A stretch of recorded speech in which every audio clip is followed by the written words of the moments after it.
WhatsApp everyone, good evening all. I hope आप सभी लोग ठीक होंगे।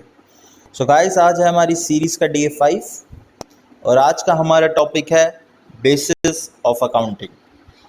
बेसिकली आज की क्लास में हम कैश बेसिस और अक्रूवल बेसिस ऑफ अकाउंटिंग इन दोनों को समझेंगे, इनके मेरिट्स डीमेरिट्स को डिस्कस करेंगे और एट लास्ट इनके बीच के कुछ डिफरेंसेस के बारे में हम बात करेंगे। So let's start.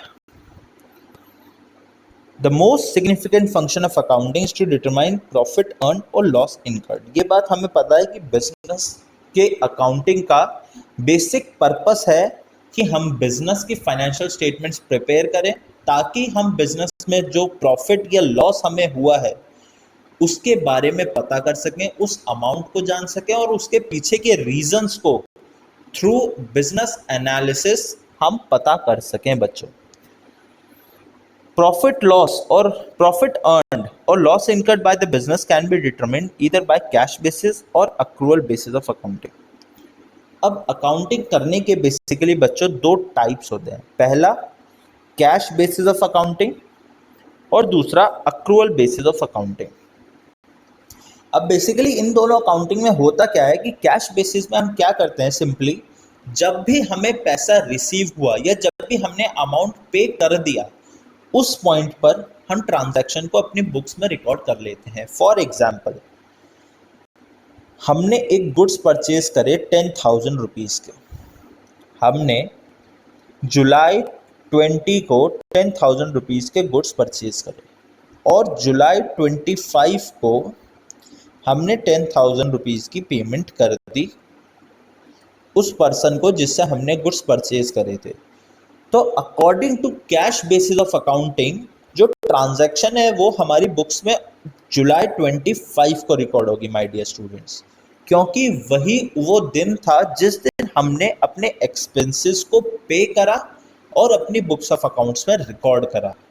लेकिन अक्रूवल बेसिस ऑफ अकाउंटिंग क्या कहता है कि जिस दिन आपने गुड्स परचेज कर लिए, जिस दिन आपकी लायबिलिटी अराइज हो गई पे करने की, आप उसी दिन बुक्स ऑफ अकाउंट्स में अपने ट्रांजैक्शन को रिकॉर्ड कर लीजिए। यानी कि इस केस में अगर हम बात करें तो कैश बेसिस ऑफ अकाउंटिंग के हिसाब से जो ट्रांजैक्शन की डेट होगी वो होगी जुलाई 25 माय डियर स्टूडेंट्स। लेकिन अक्रूवल बेसिस ऑफ अकाउंटिंग के हिसाब से वो डेट जुलाई 20 ही होगी। सो आगे हम पढ़ते हैं कैश बेसिस ऑफ अकाउंटिंग के बारे में। तो मैंने आप लोगों को समझा दिया कि जब भी कैश ट्रांजैक्ट होने लगे बिजनेस में, यानी कि जिस दिन हम पेमेंट कर दें अपने क्रेडिटर्स को या जिस दिन हम पेमेंट को रिसीव कर लें अपने डेटर्स से, उस दिन हम ट्रांजैक्शन को अपनी बुक्स में रिकॉर्ड कर लेंगे। तो बेसिकली इस अकाउंटिंग में क्रेडिटर्स और डेटर्स जैसे टर्म यूज नहीं होंगे। क्यों नहीं होंगे? क्योंकि फॉर एग्जाम्पल आप शॉप पर जाते हैं, आपने वहां से 10,000 रुपये के गुड्स परचेज करे, आपने कहा कि मैं आपको पैसे कल देकर जाता हूँ।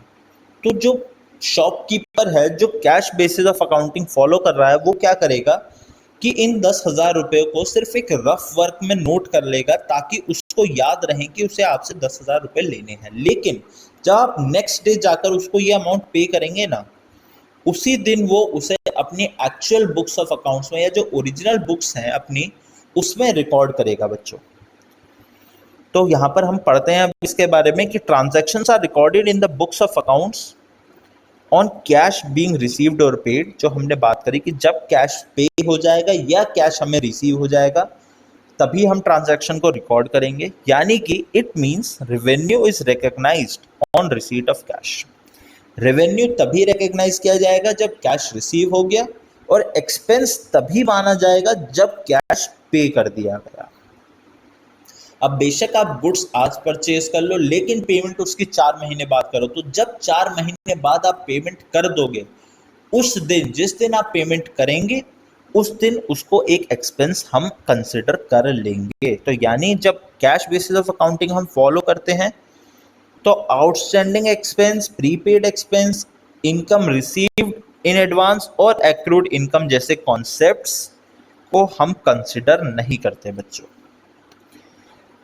अब इसके एडवांटेजेस क्या होते हैं? तो सबसे पहला एडवांटेज है कि this basis of accounting is suitable for those enterprises where most of the transactions are on cash basis. For example, आपके एरिया का जो लोकल जनरल स्टोर है बच्चों, क्या उस जनरल स्टोर पर कोई क्रेडिट अकाउंट या अक्रूवल बेसिस ऑफ अकाउंटिंग आपने होते हुए देखी है? आपने ऐसी बुक्स जरूर देखी होंगी, एक नोटबुक उनके पास होती है जिसमें वो अपने रेगुलर कस्टमर के जो उधार हैं या कोई भी रेगुलर कस्टमर उनका सामान लेकर जाता है तो उसको रिकॉर्ड करते रहते हैं। लेकिन क्या वो बिजनेसेस को हम कैश बेसिस ऑफ अकाउंटिंग पर काम करता हुआ कहेंगे या अक्रूवल बेसिस ऑफ अकाउंटिंग पर? क्योंकि वो बिजनेसेस मोस्टली कैश में डील करते हैं, कोई ऐसा प्रॉपर अकाउंटिंग सिस्टम नहीं है उनका जिसमें वो आउटस्टैंडिंग या अपने प्रीपेड एक्सपेंसेस रेवेन्यूज को नोट कर रहे हैं, तो इसीलिए वो businesses cash basis of accounting का पार्ट है। और जो बिजनेसेस मोस्टली कैश में डील करते हैं जैसे कि हमारे जनरल स्टोर्स, इनके लिए cash basis of accounting he suitable होता है। नेक्स्ट इज, ये अप्रोच ज़्यादा ऑब्जेक्टिव होती है क्योंकि फ्यू एस्टिमेट्स और एडजस्टमेंट्स करनी होती हैं, जजमेंट्स करनी होती हैं। जैसे कि हमने बात करी थी प्रोविजन बनाने की बैड डेट्स में लास्ट क्लास में, कि जब भी हमारे डेटर्स होते हैं तो जनरल मार्केट ट्रेंड के हिसाब से हम कुछ प्रोविजन बना देते हैं बैड डेट्स का, इन केस डेटर्स हमारे अमाउंट पे नहीं करते। फॉर एग्जांपल, जो हमने लास्ट क्लास में लिया था कि 1 लाख के हमारे डेटर्स हैं, मार्केट ट्रेंड कहता है कि 5% बैड डेट हो जाता है, तो हमने 5000 का प्रोविजन बना दिया। अब इस प्रोविजन को बनाने के लिए हमें बहुत सारे एस्टिमेट्स करने पड़ेंगे, जजमेंट्स करनी पड़ेंगी, मार्केट ट्रेंड को स्टडी करना पड़ेगा। कैश बेसिस ऑफ अकाउंटिंग में वो सब करने की ज़रूरत नहीं है, यानी कि वो एक सिंपल और ईजी अप्रोच है। नेक्स्ट इज, एक सिंपल बेसिस ऑफ अकाउंटिंग है क्योंकि कोई भी एडजस्टमेंट नहीं करना पड़ता, जो हमने अभी बात करी। हमें outstanding expenses, prepaid expenses, accrued income, advance income, किसी भी चीज़ का एडजस्टमेंट नहीं करना है, कोई भी जजमेंट नहीं करना है, एस्टिमेट नहीं करना है। तो यानी बेसिकली जो businesses cash basis of accounting पर काम कर रहे हैं, यानी जो डेली कैश में ही डील कर रहे हैं और जिन्हें सिंप्लिसिटी चाहिए अपने बिजनेस में, ज़्यादा जजमेंट्स नहीं करने, ज़्यादा एडजस्टमेंट्स नहीं करने, कॉम्प्लेक्सिटी नहीं करनी, वो लोग कैश बेसिस ऑफ अकाउंटिंग को फॉलो करते हैं। अब इसके डिसएडवांटेजेस क्या होते हैं? तो सबसे पहला डिसएडवांटेज है कि ये एक ट्रू एंड फेयर व्यू नहीं देता है बिजनेस का या बिजनेस की फाइनेंशियल पोजीशन का। क्यों नहीं देता है? क्योंकि ये इग्नोर करता है आउटस्टैंडिंग और प्रीपेड एक्सपेंसेस को, सिमिलरली इनकम एडवांस की और अक्रूड इनकम को भी। अब क्यों हम ये कह रहे हैं कि ये ट्रू और फेयर व्यू नहीं देता है बच्चों? क्योंकि फॉर एग्जांपल, आप एक शॉप है आपकी, उसका रेंट है 5000 रुपीज़। अब आपने मान लीजिए जैन, फेब और मार्च, ये जो क्वार्टर है आपका जैन टू मार्च का, आपने इसका जो रेंट ड्यू है 15000 रुपीज़, ये पे नहीं करा। जब at the end of the year आप अपनी बुक्स ऑफ अकाउंट्स प्रिपेयर करेंगे, तो क्योंकि ये 15000 का रेंट आपने पे ही नहीं करा है अभी तक, तो on the basis of cash basis of accounting आप इसे कहीं भी शो नहीं करेंगे अपनी बुक्स में। और इसका रिजल्ट क्या होगा कि आपकी जो फाइनेंशियल स्टेटमेंट बनेगी बच्चों, उसमें आपका प्रॉफिट प्लस 15000 शो होगा, यानी कि 15000 से आपका प्रॉफिट एक्स्ट्रा शो होगा। क्यों? क्योंकि जो 15000 का एक्चुअल अमाउंट आपके पास ड्यू था वो आपने पे नहीं करा, और कैश बेसिस ऑफ अकाउंटिंग के चलते आपने उसे अपनी बुक्स ऑफ अकाउंट्स में रिकॉर्ड भी नहीं करा। तो आपकी जो लायबिलिटी है, उस लायबिलिटी की वजह से, उस लायबिलिटी को पे ना करने की वजह से आपकी बुक्स ऑफ अकाउंट्स में 15000 रुपीज़ एक्स्ट्रा हम मानेंगे और ये कहेंगे कि आपकी बुक्स जो है वो ट्रू और फेयर पिक्चर आपकी फाइनेंशियल पोजीशन की शो नहीं कर रही है। मैचिंग प्रिंसिपल को ये फॉलो नहीं करता है क्योंकि जो हमने रेवेन्यू शॉप से अर्न करा उसका रेंट हमने पे ही नहीं करा, ना ही उसको बुक्स में रिकॉर्ड करा। तो रेवेन्यू अर्न तो कर लिया लेकिन एक्सपेंसेस ना इनकर करे ना हमने रिकॉर्ड करे। उसके अलावा ये जो है कैपिटल और रेवेन्यू आइटम्स में डिस्टिंग्विशमेंट भी नहीं करता है, क्योंकि और अगर ये कैपिटल रेवेन्यू आइटम्स में डिस्टिंग्विशमेंट नहीं करता है तो कोई भी कंसिस्टेंसी नहीं होती है प्रॉफिट्स में। हम किसी भी आइटम को कभी भी कैपिटल का एक्सपेंस मान सकते हैं या कभी भी किसी भी आइटम को हम रेवेन्यू का एक्सपेंस मान सकते हैं। कोई भी फिक्स मेथड या फिक्स प्रिंसिपल नहीं होता कि रेवेन्यू और कैपिटल आइटम कौन सी हैं। इसकी वजह से हमारे बिजनेस के जो प्रॉफिट्स हैं वो हर साल डिफरेंट होते हैं। हर साल एक इनकंसिस्टेंट ग्रोथ या लॉस उनमें शो होता है बच्चों। अक्रूवल बेसिस की हम बात करें तो यहाँ पर जितनी भी एडजस्टमेंट्स हैं, चाहे प्रीपेड एक्सपेंसेस से रिलेटेड, आउटस्टैंडिंग एक्सपेंसेस से रिलेटेड, चाहे एडवांस इनकम से रिलेटेड या अक्रूड इनकम से रिलेटेड, उन सबको यहाँ पर फॉलो किया जाता है। सभी एडजस्टमेंट्स को यहाँ पर किया जाता है। आपके बैड डेट्स के प्रोविजंस यहाँ पर बनाए जाते हैं। रेवेन्यू रिकॉग्निशन का और मैचिंग प्रिंसिपल को यहाँ पर फॉलो किया जाता है। और कंपनीज एक्ट 2013 जो है बच्चों, वो भी कंपलसरी करती है कंपनीज के लिए, जो भी कंपनीज इस एक्ट के अंडर रजिस्टर हैं उनके लिए कंपलसरी है कि वो अक्रूवल बेसिस ऑफ अकाउंटिंग को ही फॉलो करें, क्योंकि ये एक ज़्यादा साइंटिफिक मेथड है, ज़्यादा यूजफुल मेथड है। यस, इसमें कुछ कॉम्प्लेक्सिटीज हैं, आपको एडजस्टमेंट्स के लिए अजम्पशंस लेने पड़ते हैं। जो भी हमारे कैश बेसिस के एडवांटेजेस हैं वो सब इसके डिसएडवांटेजेस होंगे, क्योंकि एक थोड़ा कॉम्प्लेक्स प्रोसीजर है। आपको एडजस्टमेंट्स करने पड़ेंगे सभी चीज़ों के लिए, आपको एस्टिमेट्स करने पड़ेंगे, लेकिन ये एक साइंटिफिक मेथड है, एक ज़्यादा बेटर मेथड है। आपको प्रिंसिपल्स, जो अकाउंटिंग प्रिंसिपल्स हैं रेवेन्यू रिकॉग्निशन के और मैचिंग प्रिंसिपल, इनको फॉलो करने में हेल्प करता है।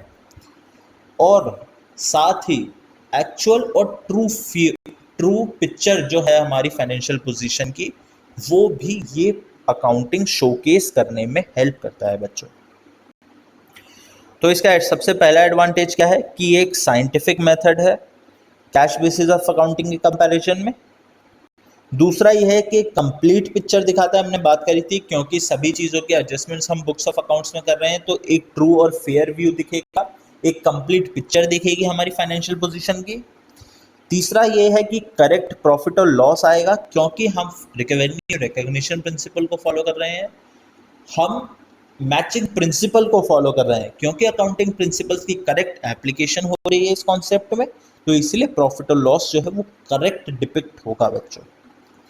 जैसा कि हमने पीछे एग्जांपल लिया था कि जो रेंट हमारा 15,000 का ड्यू है, हम बेशक उसे पे ना करें, लेकिन क्योंकि हम उसे अपने आउटस्टैंडिंग एक्सपेंसेस में दिखाएंगे तो वो हमारी बैलेंस शीट में एज अ लायबिलिटी इंडिकेट होगा, और हमारे प्रॉफिट एंड लॉसेज में हमारे प्रॉफिट को हमेशा कम शो करता रहेगा, हमारी लायबिलिटी को हमेशा शो करता रहेगा, जिस वजह से हमारी फाइनेंशियल पोजीशन की एक ट्रू और फेयर पिक्चर सामने आएगी। ट्रू फाइनेंशियल पोजीशन शोकेस करेगा, true profit and loss showcase करेगा, ये चीज़ों की हमने बात कर ही लिया। अब बात करते हैं डिसएडवांटेजेस की। तो इसके डिसएडवांटेजेस क्या हैं? तो सबसे पहला डिसएडवांटेज वही है कि ये सिंपल नहीं है, क्योंकि एडजस्टमेंट्स बहुत सारी ज़रूरत है इसमें, बहुत ही इलेबोरेटिव यानी लेंदी प्रोसीजर है।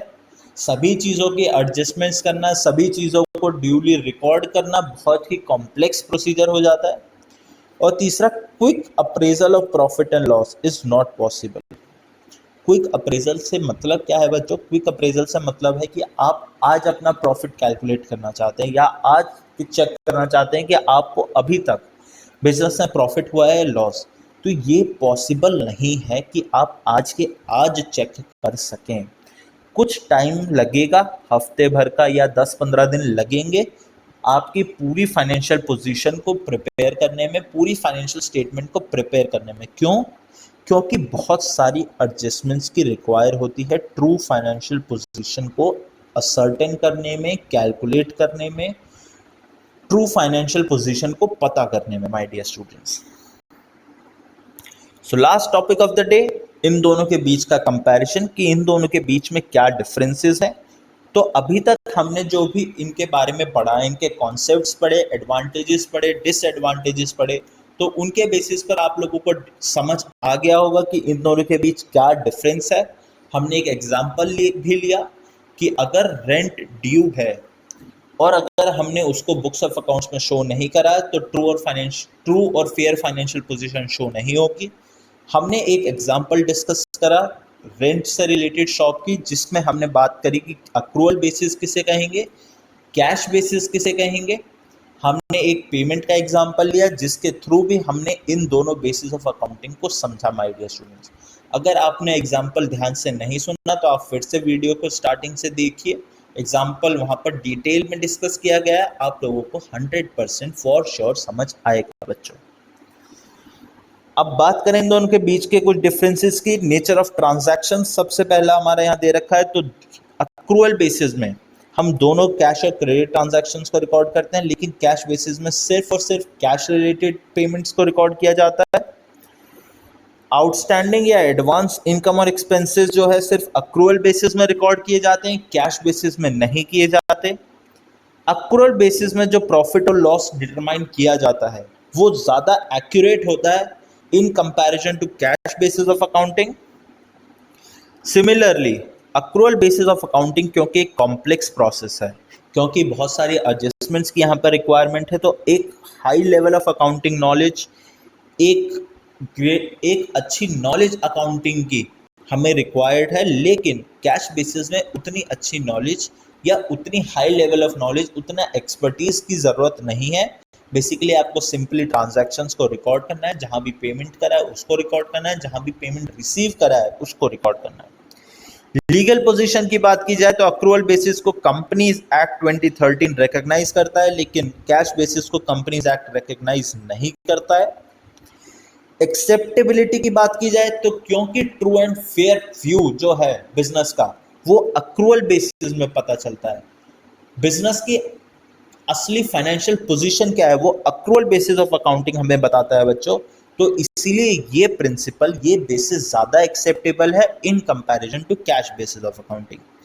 तो आई होप आप लोगों को दोनों बेसिस ऑफ अकाउंटिंग के बीच का डिफरेंस समझ आया होगा, उनके मेरिट्स डीमेरिट्स समझ आए होंगे। ये क्वेश्चन बेसिकली आपके ये चैप्टर बेसिकली आपके 1 मार्कर क्वेश्चंस के लिए या आपके शॉर्ट क्वेश्चन के लिए है बच्चों। थियरी चैप्टर है, ध्यान से पढ़िए, दोनों के डिफरेंसेस को समझिए। समझना डिफरेंस इसलिए इंपॉर्टेंट है ताकि आप आगे चलकर जब हम प्रैक्टिकल क्वेश्चंस पर आएंगे, वहां पर जब हम इन दोनों के बीच डिफरेंसेस करेंगे और हम जर्नल के कॉन्सेप्ट को समझेंगे कि कहां पर हम कौन सा अकाउंट यूज करेंगे, वहां पर इन दोनों बेसिस ऑफ अकाउंटिंग का यूसेज बहुत ज़्यादा होगा, क्योंकि हम उसी बेसिस पर अकाउंट्स को अपने डिसाइड करेंगे कि ये ट्रांजैक्शन अक्रूअल बेसिस पर है या कैश बेसिस पर। हम उसी बेसिस पर अपने अकाउंट्स को, जिस अकाउंट्स को हम बनाएंगे चाहे जर्नल में चाहे लेजर में, उन अकाउंट्स को हम प्रिपेयर करेंगे, उन अकाउंट्स को हम कंसिडर करेंगे। फॉर एग्जांपल, अगर एक ट्रांजैक्शन हुई है राम के साथ, अमाउंट है 5000 रुपीज़, लेकिन राम ने पेमेंट नहीं करा है, तो on the basis of accrual basis of accounting हम ट्रांजैक्शन को इस तरीके से रिकॉर्ड करेंगे कि राम डेबिट टू सेल्स। लेकिन अगर राम ने 5000 का अमाउंट कैश बेसिस पर परचेज करा है, 5000 के गुड्स जो हैं वो कैश बेसिस पर परचेज करे हैं, तो यहाँ पर ट्रांजैक्शन बदल जाएगी और हो जाएगी cash account debit to sales. यानी सेल तो हुई है, लेकिन इन वन केस एक हमारा डेटर अराइज हो गया है राम, इन वन केस हमारे एसेट इंक्रीज हो गए हैं जो कि है हमारा कैश। तो इन दोनों बेसिस ऑफ अकाउंटिंग को समझना इसलिए इंपॉर्टेंट है ताकि हम इन चीज़ों को डिटरमाइन कर पाएँ कि कब हमें कौन सा अकाउंट डेबिट या क्रेडिट करना है my dear students. So that's all for today. Thank you for joining. Book से पढ़िए, नोट से पढ़िए। फिर मैं वही चीज़ कह रहा हूँ, टेलीग्राम ग्रुप पर थोड़ी ही देर में PDF आ जाएगी। नोट्स को अच्छे से पढ़िएगा, अपनी बुक से पढ़िएगा अच्छे से। कोई भी डाउट हो do comment in the comment section. WhatsApp group पर शेयर कर दीजिएगा, व्हाट्सएप टेलीग्राम ग्रुप को ज्वाइन कर लीजिए, अपने फ्रेंड्स के साथ भी शेयर कीजिए। And that's all for today. Thank you all, see you soon, all the best.